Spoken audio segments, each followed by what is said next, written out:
morning, children of God. Good morning. So good to have you with us this morning. So every event that occurs in your life, every event is subjective. Not what it means that matters, but what it means to you. Every event is subjective, not what it means that matters, but what it means to you. We're going to talk about that some more before we finish up here today. So glad to have you with us. Let's stand, join together and sing In the Silence.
In this moment, love is here.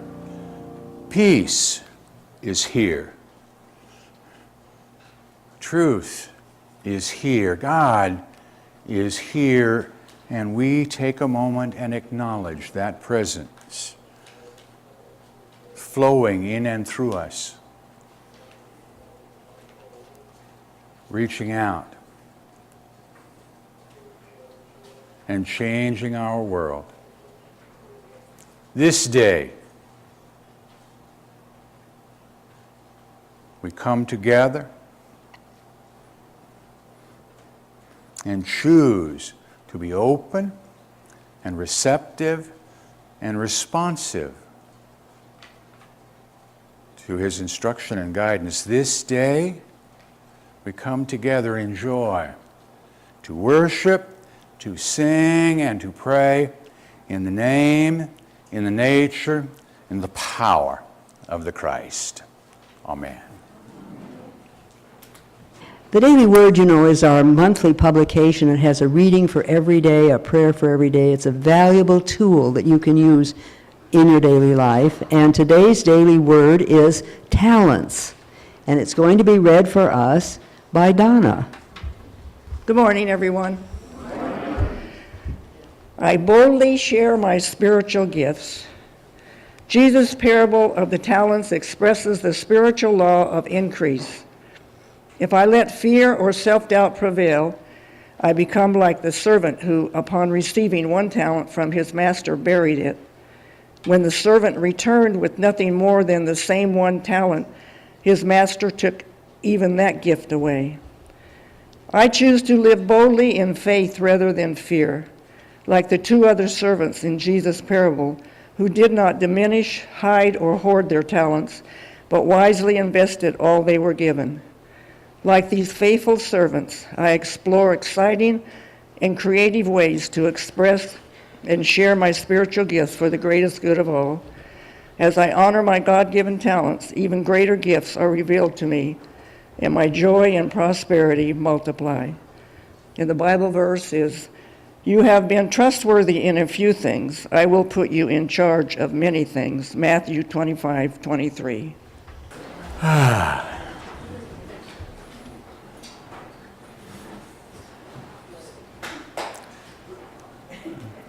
This morning before we got started, Steve and I said, "Oh, everybody will recognize that song." Well, at least the song, but not necessarily the lyrics. And he was right. You want to know how I know? A, I had the wrong slide. That's the first thing. And B, I got a lot of this. And you can just hum your way through life for just so long. But it's fun. We play. One of the things we know for sure, though, is that the more we really identify with who we are, the more we are willing to step out in the truth of who we are and affirm who we are, the more that shows up in our world. Let's take our statement of faith and trust together. I am a child of the living God. I have within me the all-creating power of the Christ. It radiates from me and blesses all whom I contact. I am now in the presence of pure being and immersed in the Holy Spirit of life, love, and wisdom. I am now in the presence. Let's center. Join with Steve with the Father and I are one.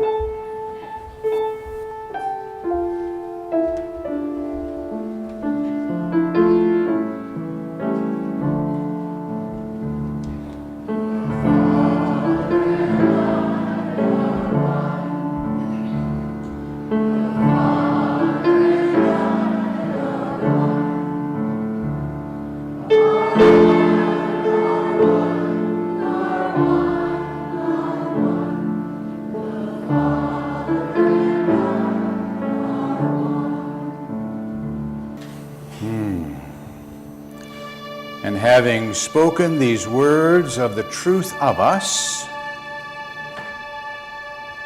as we have stilled our bodies now gently, easily, effortlessly, we quiet our mind. We move to that place in consciousness that Jesus called our inner closet, our secret place. Charles Fillmore said that was right behind his heart for him. I have the tendency to agree with it. But this I know, as I enter in, gently and easily, I close the door. I close the door on those thoughts and feelings of what I should have done, on those thoughts and feelings of what I have yet to do this day, and for one holy moment I rest. I breathe, and I affirm my oneness. The Father and I are one.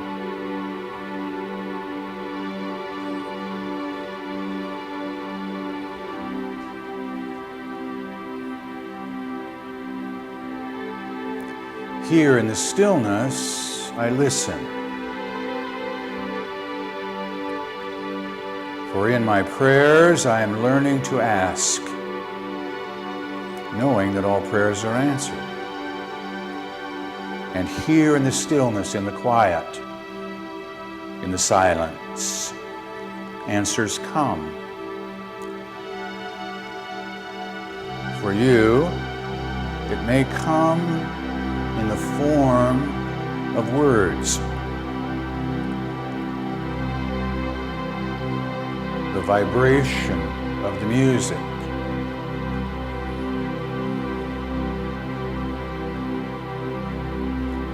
Regardless, know that it comes to you this day wrapped in love.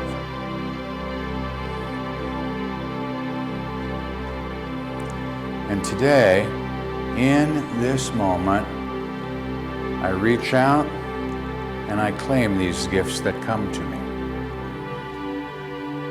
I am grateful. I choose to immerse myself in them. And as I do so, each and every cell of my being is re-energized, revitalized, renewed. In this moment, I am whole and free. I breathe. I breathe in life. And as I exhale, I let go of that which no longer serves me. I breathe. I remember I am a channel through which good flows into my world. This day, in this moment, I open that channel.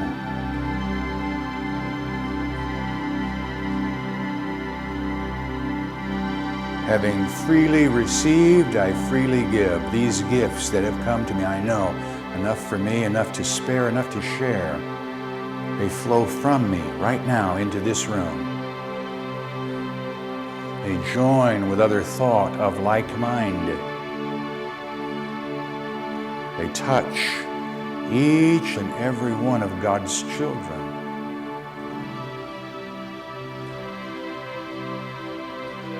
I am blessed.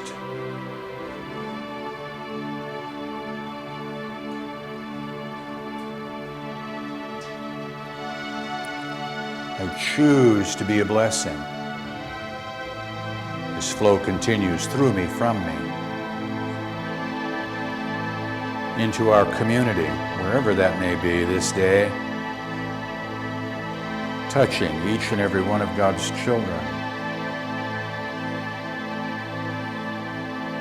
across our state, lifting,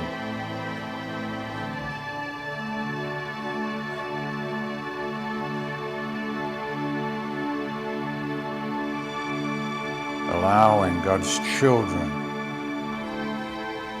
to be one, whether they realize it or not. And it's okay. Across our country, touching each and every one of God's children. I am blessed.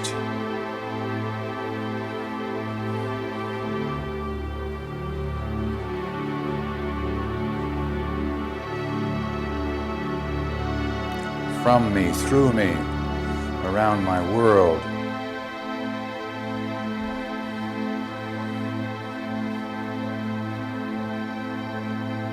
And in this moment we know, regardless of appearance, I am there. Peace is there. Truth is there. Love is there. This day I choose to envision love, envision peace for each and every one of God's children. And in doing so, I am blessed.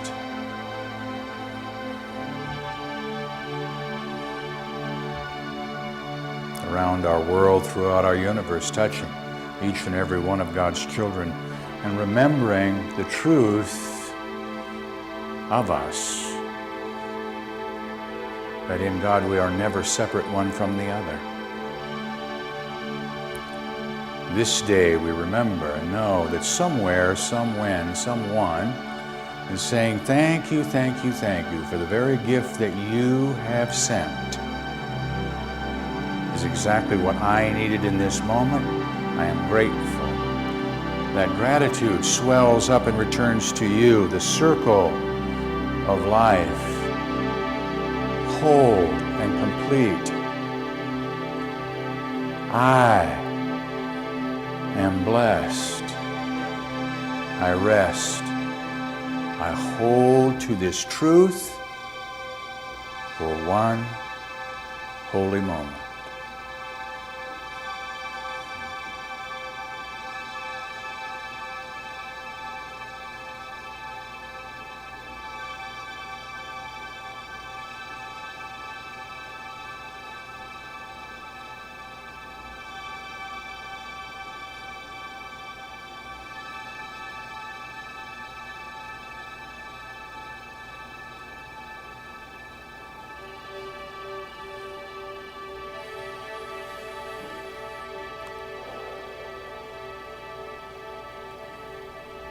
And knowing there is more yet for me to do this day,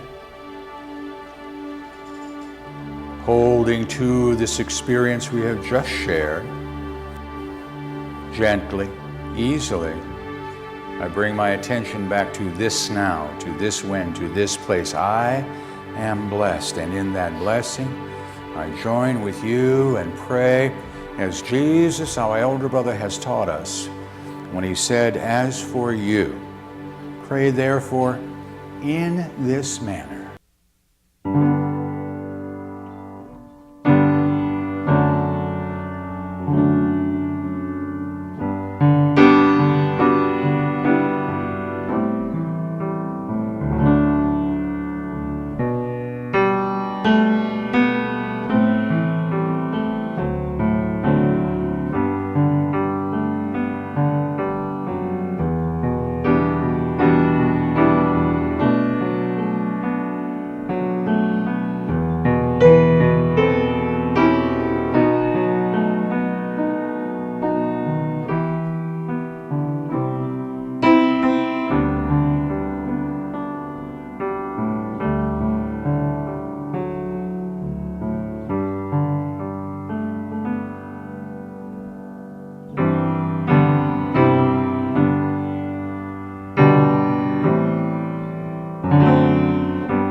I may actually get to that book today. Who knows? I've been reading a lot of Emmett Fox's work. And for those of you who are here and not on television, you have to be here, but we have a library. And a lot of Emmett Fox's works are there for you to take home and use and to read, and then bring back and share again. We got a lot of them. And he did a series of lectures, and in these books are these lectures. And one of them, he talks about the high and lofty one, and it comes from the book of Isaiah.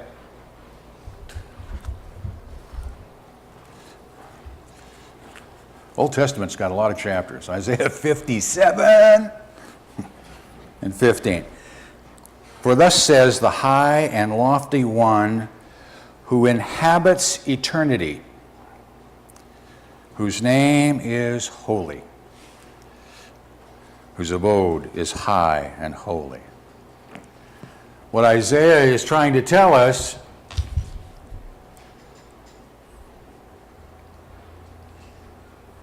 that this one that we say is our Father, this one that we say lives within us, is eternity. Always oneness. I cannot go where God is not. And as much as I may shut my eyes and ears, presence is always there. And sometimes we forget that. We do. We go through, we're in the midst of a circumstance, and we say and ask the question, where is God in this? And invariably, when I say that, I catch myself looking down. Think about it for a minute. When you say, where is God in this? You know what we do? We look down, don't we? Oops. No wonder we can't see it. We're looking the wrong way. See, because if you did this, where is God in this? You would see it, hopefully. And if you don't, it's okay. Because it's a learning process. That's why we're here. One of the challenges is we paint a picture of what God is as if God is a person. Warts and all. Yeah? Guess what? Not. We can't paint a picture of God. What we're painting is a picture of our understanding of what we believe God to be. Warts and all. But it's our picture. God is now as he was before, as he will be ever. Eternal. God is. Oneness is. This world of ours is. Now, how do we work that with the fact that everything's changing? How many of you have a problem with that? He said, raising his hand. Everything's changing. Therefore, God must be changing. Yes? No. Who's changing? Feel free to raise your hand. You're the one who's making the change. Your understanding of who you are, your understanding of your relationship to and with the one, that's what's changing. God is. And our job, our purpose, if you will, is to learn how to express that oneness. And that's what we're all about. And the more we understand, the more we move to it. And guess what? It's about language. If I say, I want you all to paint a picture. Ready? Here comes the picture. Close your eyes. Here's your word for the day. Blue. What color do you have in your head? You're all going to say blue. I got it. But I would guarantee you that if we had the opportunity to really sit and talk one with another, one would say blue like Sue's shirt, or blue like John's shirt, and from here, it's different. But it's my understanding, what I'm thinking in the moment as blue, yes? It's the same kind of thing. It's the words we use. I shared this with our Wednesday class, and if I shared it with you already, too bad, you're going to hear it again. We're on the internet a lot. Not only with our live streaming, but we also have a Facebook page for the church, and with our videos that we put up, we get people around the world, literally, who touch them on a regular basis, and they ask questions because they don't understand. And I had I'm assuming it's a young man, but I could be mistaken, that said that he was having a challenge with one of the videos that we did, because in the videos I said, there are many paths to God. And he or she, as the case may be, is one of our evangelical brethren who believe that the only way to God is through the Christ, yes? Okay, guess what? What did Jesus teach? The Father and I are one. Therefore, how many paths to God are there? It's just a path. See, but we think, when you say that word, people think, well, that path means around a thought, past a thought.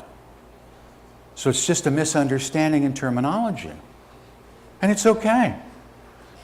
So you could dance up and down and go, you know, that people would think that, or you start to reason, and this is what we're doing, discern, that this young one, or old one as the case may be, I don't know, but this one, that's their belief system, and it's okay.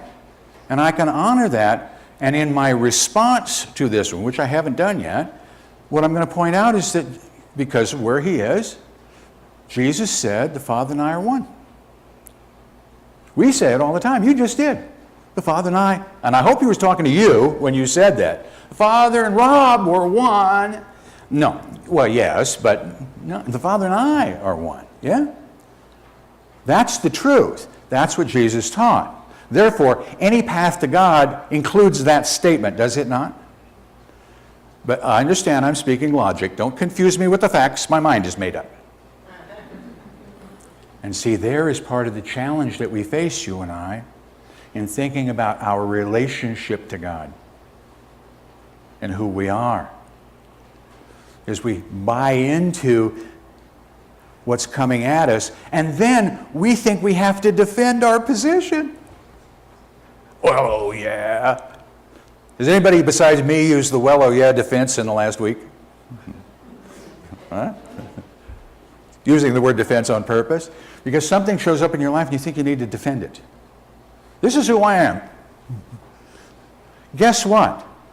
Some of the challenges we see in our world are expressions of that. Feel free to understand that where conflict shows up in your world, conflict starts here.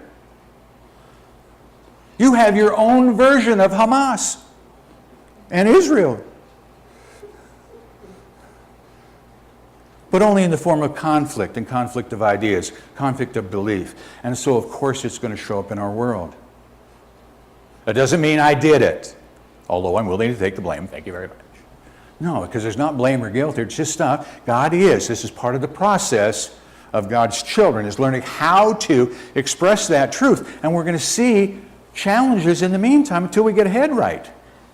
I've been playing with this one. I don't know that it's true, but I really kind of like it. Our scientific brethren tell us that you can only hold one thought at a time. Now, you think them very fast. I mean, your mind goes all over the place. And for those of you who are stuck in monkey mind, he said, raising his hand, oh, well, right? It seems as if I'm thinking lots of different thoughts all at the same time. Well, if our scientific brethren are correct, really, in reality, I'm thinking one thought, and then another, and I'm just doing it rapid, and I'm not focused, okay? So the premise is, for me, is what does your world look like when it's not about one thought at a time, it's about all thought at one time. Ooh.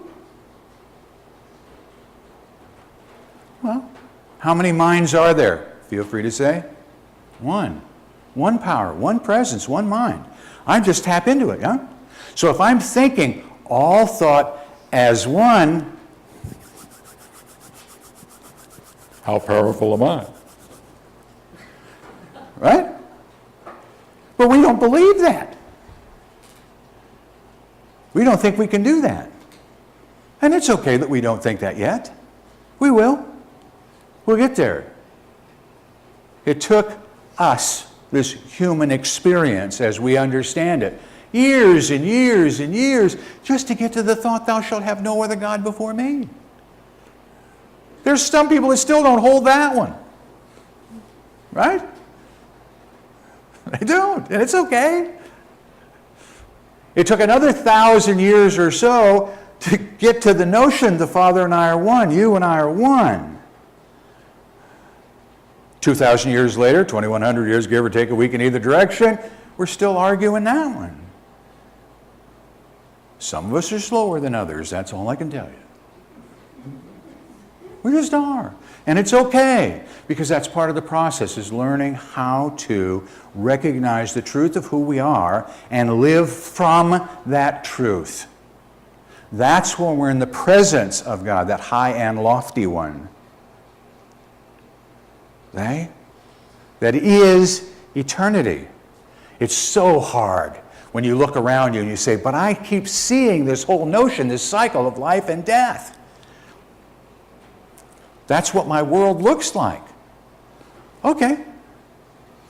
Guess what? In Rob's opinion, and you feel free to call me, I'm full of prunes. In Rob's opinion, you're wrong. How do I know that? For me, there's only one life. Now, it takes on a lot of different shapes and forms. And that's what I'm beginning to learn how to understand. The bench you sit on was a tree. It housed life. Probably the spotted owl. Just saying. Okay. At the time it was a tree, could it see that it was a pew? Probably not. I see the pew, do I see the tree? See, that's just asking me then to expand my understanding of my world. And how, when we cooperate with our world, we have a different thought process than we're used to, that we get different results. That is learning how to be in the presence of the high and lofty one. Just to look at your world in a new way. Your world being yours, you own it. Feel free to take full possession. Right? Because it's about your thoughts. It's about your feelings. It's about learning who you are and expressing that without having to defend. It just tickles me every time I read New Testament where somebody is saying to Jesus, "Who are you?" What was his answer every time? "Who do you think I am?" And everybody had an answer from their perspective. So he didn't have to defend who he was. He knew who he was. And that's part of the message he wants for you and me. Today, I want you to know who you are. Whether you believe it or not is another issue, but figure out who you are. Try this one on. You are a beloved child of God. When I say, for me, when I say I am a beloved child of God, I get this. In whom I am well pleased. Try that one on. I'm a child of God. That voice that says, in whom I am well pleased. What does that mean? For me, it means, Rob, you're on the right path for you. You're learning how to express the truth of who you are. You're stepping out in that truth. Is everybody going to get it? No, not yet. Why? Because each of us is moving in the direction that we're choosing to move based on our understanding of our oneness, or lack thereof. It's one of those mind benders. You can get yourself just absolutely crazy with it. And so don't. Smile and love. Love is the base. When you can look at circumstances and say, regardless of the appearance, God is there, I love that. Not the behavior, not the circumstance, but God's children in it. And what I want for me and for them is to just be aware of that presence. If you are breathing in peace, you cannot be at war. Can't happen. Under current circumstances. How do I know that? Because we get how many thoughts? Just one. So choose peace. Where peace is and where love is, fear dissipates. Think about where you live. And I'm not talking necessarily about physically, although that counts too. But where do you live here? Are you living in confusion? From time to time, yeah. Am I living in peace? Am I living in love? Or am I trying to figure it out? Most of the time I'm trying to figure it out, yes? Good. You're exactly where you need to be. That's another thing you need to really look at. It's really tough sometimes. You are exactly where you need to be right here, right now, in this moment. Period. Having said that, everything in your experience, regardless of the number of lifetimes, for those of you who believe that it took you to get here, is good by definition. How do I know? God is good. Therefore, you are.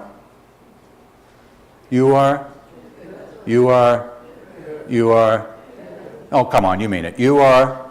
Thank you. Oh, good. I thought we all got to sleep for a minute. Am I in the right place? Is it 11 o'clock in Medford? No. Huh? Yeah.